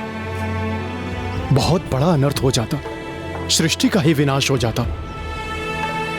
क्या आप भी ऐसा ही करना चाहते हैं ऋषिवर? मेरे उदाहरण से सीखिए ऋषि शिलाद। अपना यह हट त्याग दीजिए, इससे किसी को कोई लाभ नहीं होगा। आप तो अपना तपोबल तो नष्ट करेंगे ही, साथ साथ सृष्टि एवं उसमें रहने वाले अनेकों जीवों का सर्वनाश कर देंगे। स्वयं परमेश्वर के कार्य में हस्तक्षेप करने के महापाप के भागी बनेंगे आप। ऋषिवर, ये तो मैं समझ गया कि मैं जो करने जा रहा था वो सर्वथा अनुचित होता, लेकिन यह भी तो अनुचित है कि मुझे देवराज इंद्र के महायज्ञ में सम्मिलित होने हेतु स्वर्गलोक में प्रवेश के लिए अनुमति प्रदान नहीं हुई। और क्या अनुचित कारण दिया देवराज इंद्र कि मेरे ही पूर्वजों ने मुझे अनुमति प्रदान नहीं की स्वर्गलोक में प्रवेश करने की? ऋषिवर, इसमें देवताओं का किंचित मात्र भी दोष नहीं। वास्तव में आपके अविवाहित और निसंतान होने के कारण आपके पितृगण उनके तर्पण से वंचित रह गए, तो उन्हें सद्गति कैसे प्राप्त होगी? इसी कारण से आपके पितरों ने आपको स्वर्ग जाने की अनुमति नहीं दी। आप स्वर्ग में इसलिए प्रवेश नहीं कर सकते क्योंकि आप बस ओह, तो कदाचित देवराज इंद्र मुझे यही बताने का प्रयास कर रहे थे, जिसे मैंने अपने क्रोध के कारण अनसुना कर दिया। आप सत्य कह रहे हैं ऋषिवर, मैं वास्तव में बहुत बड़ी भूल करने जा रहा था।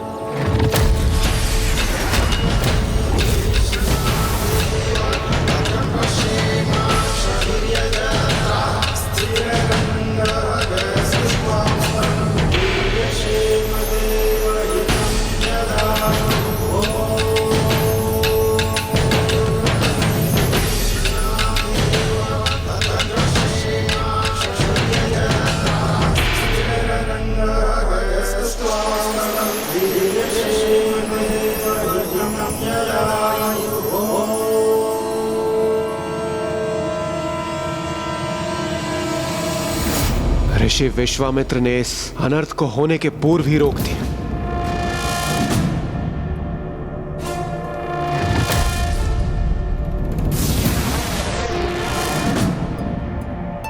ऋषिवर, मेरे द्वारा जो भी अनिष्टकार हुआ था उसे तो मैंने सुधार लिया, किंतु अब भी एक बात शेष है। अभी भी मुझे देवराज इंद्र के महायज्ञ में सम्मिलित होने के लिए स्वर्गलोक में अनुमति प्रदान नहीं है।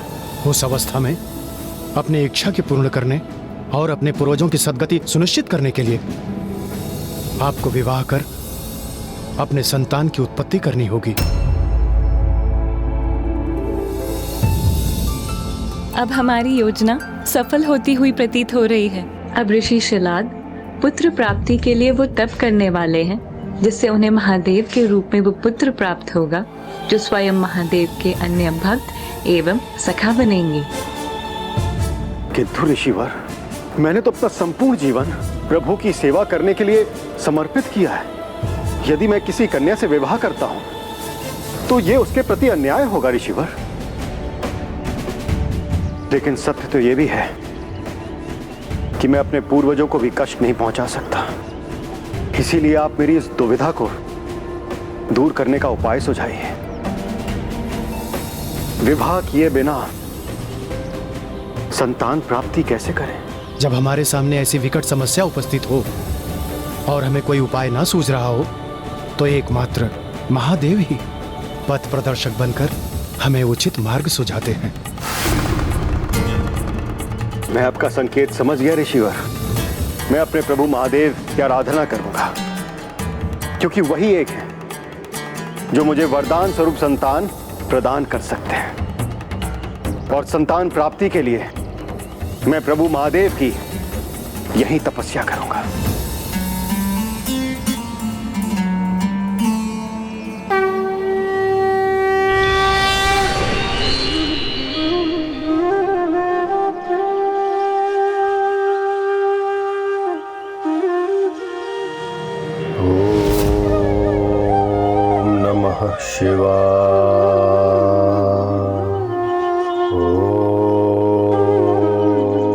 अर्थात पिताश्री प्रभु महादेव के अवतार नंदी जी के जगत में प्रकट होने का समय अब निकट था। कभी कभी महानतम पुण्यात्माओं के जीवन में भी ऐसा समय आता है जब उन्हें किसी अन्य के मार्गदर्शन की आवश्यकता होती है, जैसे ऋषि शिलाद, जिन्होंने ऋषि विश्वामित्र से दिशा निर्देश पाकर स्वयं को क्रोध के विकार से रक्षित कर अपने तपोबल का हास नहीं होने दिया। इसलिए ये कहा जाना सर्वथा उचित है कि यदि क्रोध आपको प्रभावित करे तो उसे व्यक्त करने के स्थान पर धैर्य धारण कर अपनी श्रेष्ठता का परिचय देना चाहिए। लंकेश, ये लीजिए, जल ग्रहण कीजिए।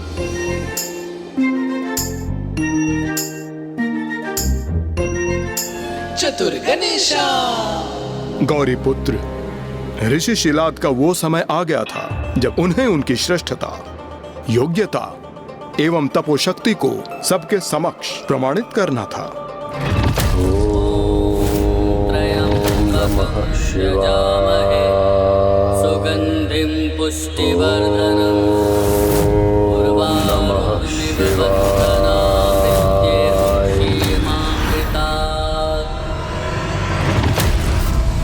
शीघ्र ही महादेव को उनके सखा, वाहन एवं परम भक्त का साथ प्राप्त होगा, जिनकी वो इतनी व्यग्रता से प्रतीक्षा कर रहे थे।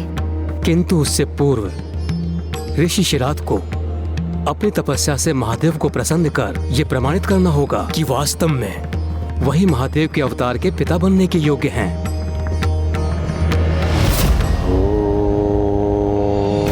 नमः शिवाय।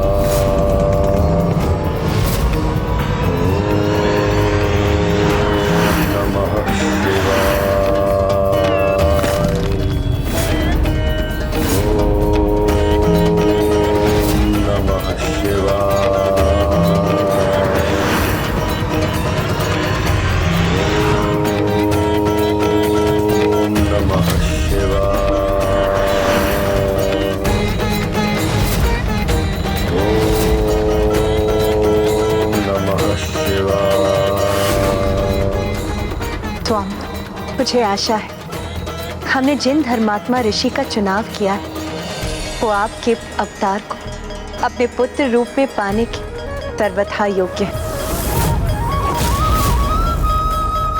और आप भी अपने सखा से भेंट कर पुनः संतुष्ट एवं आनंदित होंगे। ओम नमः शिवाय। ओम नमः शिवाय।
जिस पल की हमें प्रतीक्षा थी अब वो पल निकट है।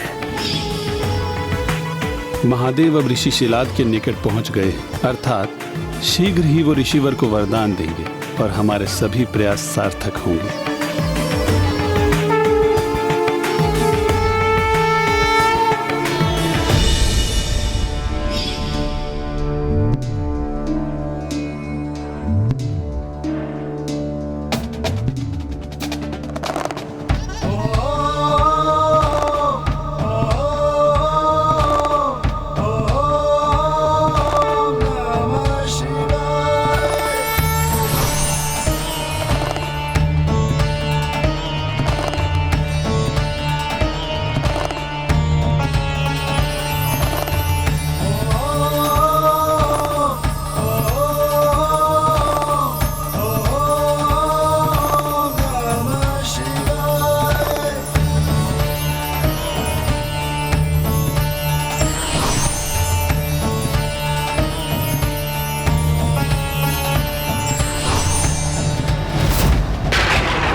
नाथ, मुझे तो प्रतीत हो रहा था कि महादेव ऋषि शिलाद को वहाँ वरदान देने गए थे, तो फिर उन्होंने वैसा क्यों नहीं किया?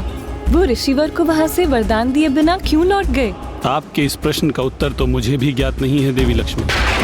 कभी कभी महादेव के मन के भेद को ज्ञात कर पाना मेरे लिए भी अत्यधिक कठिन होता है।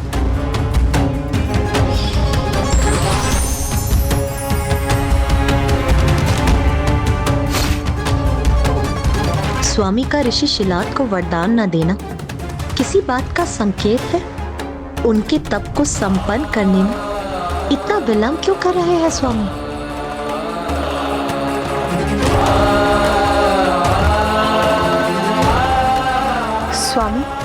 स्वामी अब ऋषि शिलाद के तप स्थल पर प्रकट भी हुए, फिर भी आपने उन्हें अपने वरदान से वंचित क्यों रखा?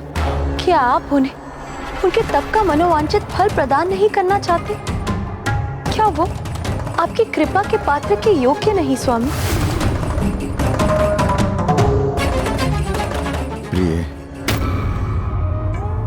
ऋषि शिलाद मेरे अवतार के पिता होंगे, अर्थात वो मेरे भी पिता होंगे और एक निष्ठावान पुत्र होने के नाते ये मेरा कर्तव्य बनता है कि मैं उनकी सेवा करूं।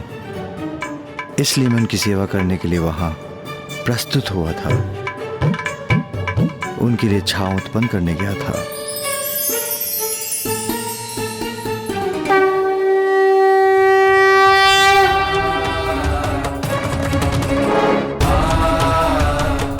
अद्भुत।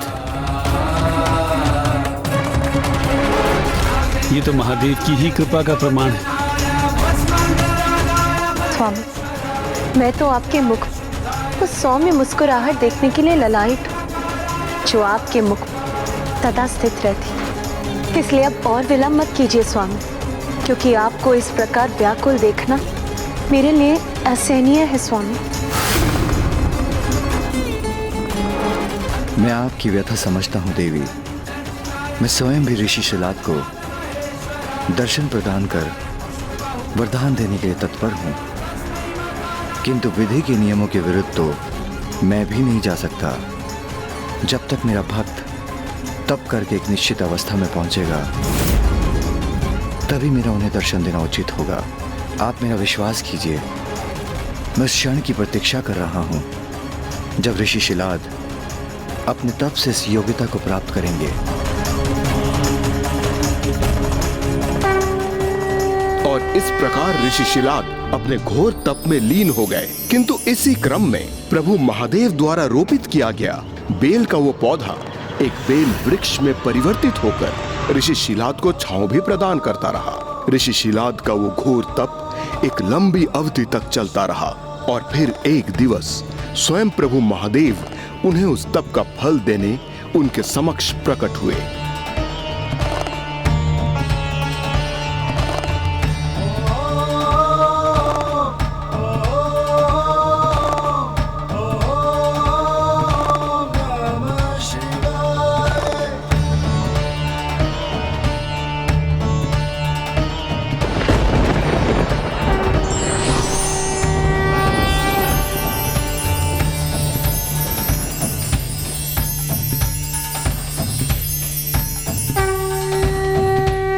अपने नेत्र खोलिए ऋषिवर।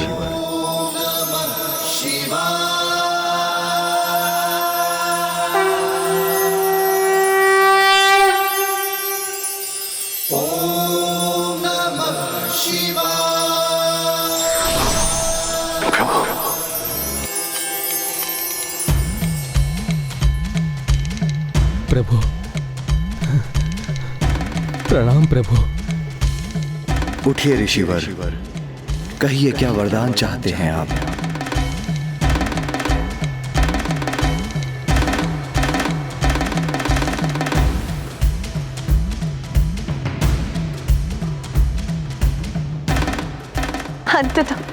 अंततः वो क्षण आ ही गया जिसकी हम सभी को इतनी आतुरता से प्रतीक्षा थी। अब कोई विलंब संभव नहीं, क्योंकि महादेव को अपने समक्ष पाकर ऋषि शिलाद उनसे अपने पुत्र अवतार में प्रकट होने का वरदान अवश्य मांगेंगे। कहिए ऋषिवर, क्या चाहते हैं आप? क्या मनोकामना है आपकी?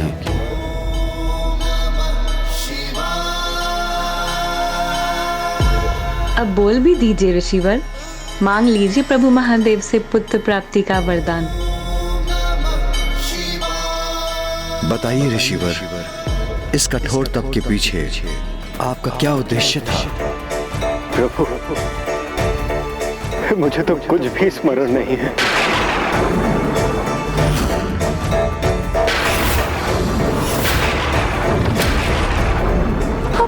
अब ये क्या?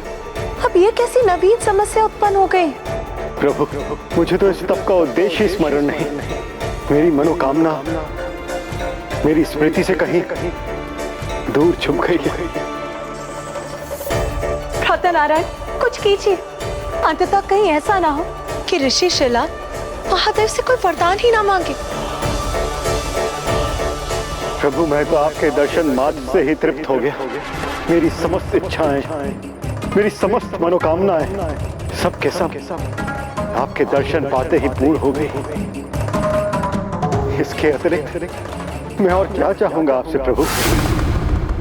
तो इस तप का क्या अर्थ समझो ऋषिवर, कि आपको अपने तप के फलस्वरूप कोई वरदान नहीं चाहिए?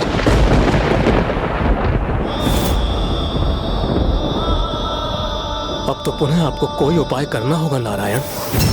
नहीं ब्रह्मदेव, इस समस्या का समाधान तो मेरे पास भी नहीं।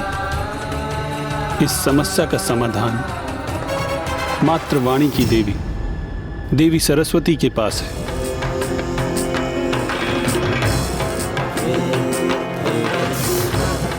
हाँ देवी सरस्वती, प्रत्येक जीव की वाणी पर आपका ही नियंत्रण है।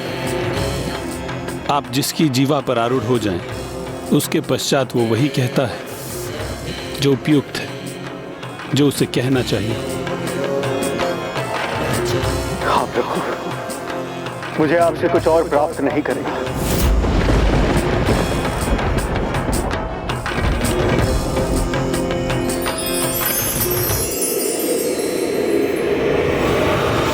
आप मुझे मात्र इतना वरदान दीजिए कि आप मेरे अहिरुज पुत्र के रूप में जन्म लें। आप मुझे मात्र इतना वरदान दीजिए कि आप मेरे अहिरुज पुत्र के रूप में जन्म लें। आप मुझे मात्र इतना वरदान दीजिए कि आप मेरे अहिरुज पुत्र के रूप में जन्म लें।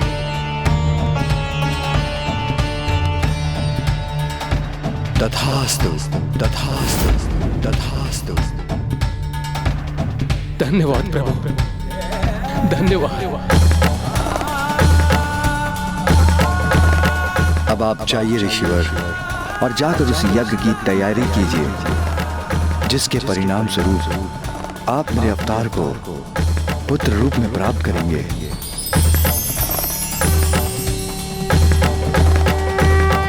अर्थात अब वो क्षण अत्यंत निकट था जब पिताश्री अपने नंदी अवतार में प्रकट होने वाले थे।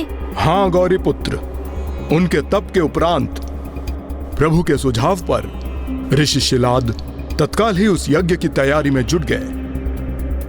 तब ऋषिवन ने उस स्थल को यज्ञ के उपयुक्त बनाने हेतु अपने हाथों में हल लिया और एक असमतल भूमि का भाग जो उनके पास था उस पर हल चलाना आरंभ किया और संपूर्ण भक्ति एवं उत्साह के साथ उस असमतल भूमि को समतल बनाने के लिए ऋषि शिलाद अपने अथक परिश्रम और प्रयास में लग गए। ऐसी असाधारण ऊर्जा, ऐसी उमंग तो स्वाभाविक थी, क्योंकि ऋषिवर स्वयं जगत पिता शिव शंकर प्रभु के अवतार के पिता जो बनने जा रहे थे।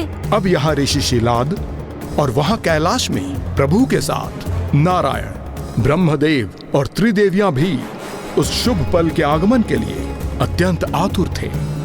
जब मेरे प्रभु अवतार लेने वाले थे, तब ऐसा प्रतीत हो रहा था जैसे सर्वत्र आनंद वर्षा होने ही वाली है। सभी आनंदित थे। इसका किसी को अनुमान ही नहीं था कि वास्तव में निकट भविष्य में क्या होने वाला था। महादेव, प्रतीत होता है कि वो क्षण आ गया है। किंतु स्वामी, अभी तो ऋषि शिलाद का यज्ञ आरंभ ही नहीं हुआ है।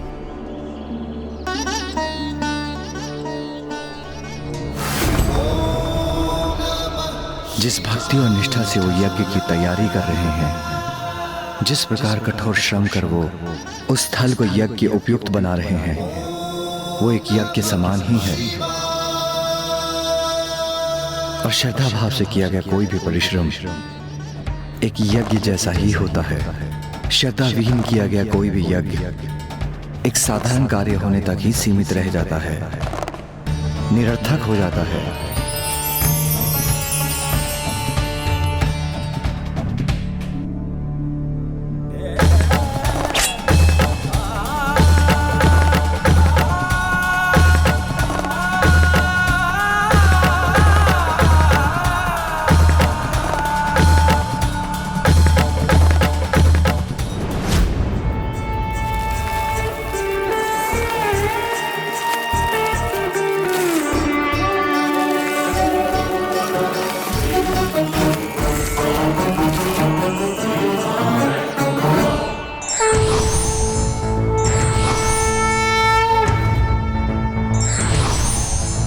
त्र्यंबकं सदाशिवं नमामि हे उमापति जय नीलकंठ जय अनंत नमोस्तुते नमोस्तुते। हो भोलेनाथ भक्त के हो कष्ट से निवारते, ये सृष्टि सारी संकटों से शिव ही है उबारते। ओम नमः शिवाय, ओम नमः शिवाय, ओम नमः शिवाय, ओम नमः शिवाय, ओम नमः शिवाय, ओम नमः शिवाय। कठोर तप शिलाद ने जो पुत्र के लिए किया, ये धरती के भीतर रूप बाधा कैसे उत्पन्न हो गई?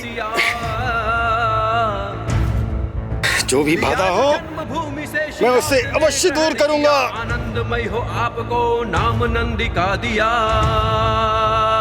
ओम नमः शिवाय, ओम नमः शिवाय, ओम नमः शिवाय, ओम नमः शिवाय, ओम नमः शिवाय, ओम नमः शिवाय। हुआ जो ज्ञान अल्प आयु का तो घोर तप किया, अमरता का था पाया वर शिव जी जो प्रसन्न हुए।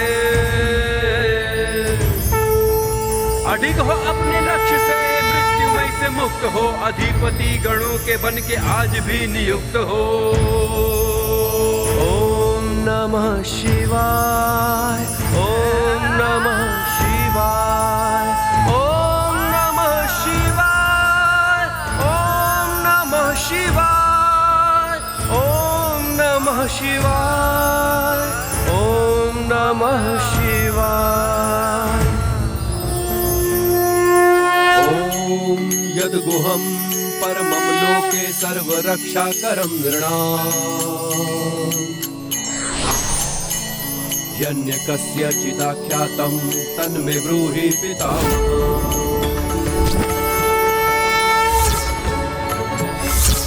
अस्ति ज्ञातं विप्रसर्वभूतोपकारकं, देव्यास्तु कवचं पुण्यं दक्षिणुष्व महामुने।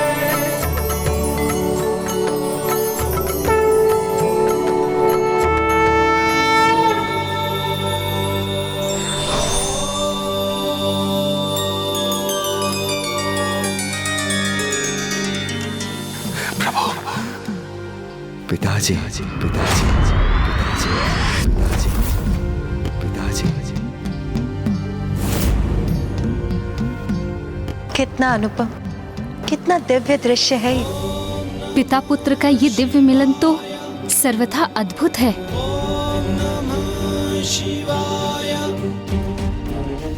क्या कहा आपने?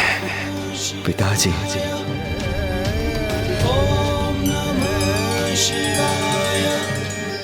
अपने भीतर उमड़ते सुख के सागर को प्रभु प्रकट होने से कैसे रोकूं मैं? मुझे तो ऐसा प्रतीत हो रहा है जिसे आनंद का वास्तविक अनुभव आज हो रहा है मुझे। आपने मुझे पिताजी कहकर आनंदित कर दिया, इसलिए आप आनंद आता है, अर्थात नंदी हैं, नंदी हैं, नंदी हैं। पिताजी, आपने तो मुझे अत्यंत सुंदर नाम प्रदान किया है, नंदी, नंदी, नंदी, नंदी, नंदी। भोलेनाथ भक्त के हो कष्ट से निवारते, ये सृष्टि सारी संकटों से शिव ही है उबारते। ओम नमः शिवाय, ओम नमः शिवाय, ओम नमः नंदी। जी पिताजी। आओ पुत्र नंदी, हम अपने गृह को लौट चले। चलिए पिताश्री। और इस प्रकार प्रभु महादेव ऋषि शिलाद के साथ उनके निवास के लिए प्रस्थान कर गए, कदाचित उस अबोध बालक की भांति जो प्रथम बार अपने पिता का हाथ थामे चलता है। ग्रहण किया आनंदमय हो आपको नाम नंदी का दिया। ओम नमः शिवाय, ओम नमः शिवाय। हुआ जो ज्ञान अल्प आयु का तो घोर तप किया, अमरता का था पाया वर शिव जी जो प्रसन्न हुए। अडिग हो अपने लक्ष्य से, मृत्युमय से मुक्त हो, अधिपति गणों के बन के आज भी नियुक्त हो।